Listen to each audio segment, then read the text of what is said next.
خبر منصوري قلوردو پکتیا ته 10 امبولانس او 4 چورلکې رسیدلی. نور حال را سره په ویډیو کې وګورئ. په سلامونه محرکلی کوم.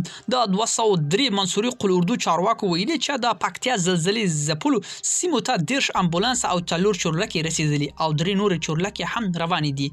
د 203 منصوري قلوردو زلزلې ځپلو سیمو ته د امبولانس او چورلکو د ورتلو خبر وروسته تر هغه ورکړل شو چې د مرکز بیان ذبیح الله مجاهد ویلي چې د رئیس الوزرا په مشرۍ د غونډه کې د پکتیا خوست کې زلزلې ځپلو مرستې لپاره اړوند ارګانونو بیړنیو اقداماتو سپارښتنه شوې ده. د لومړنیو راپور له مخې د پکتیا 4 او د خوست په یوې ولسوالۍ کې په بیګانې زلزلې لږ تر لږه 280 تنه مړه شوي دي او 500 زیات نور ټپیان شوي دي. ښایي تلفاتو شمیر نور هم لوړ شي ځکه چې چارواکو وایي چې دوی لا هم د خاورو او لوټو لاندې شو کسانو په راوستلو بوخت دي.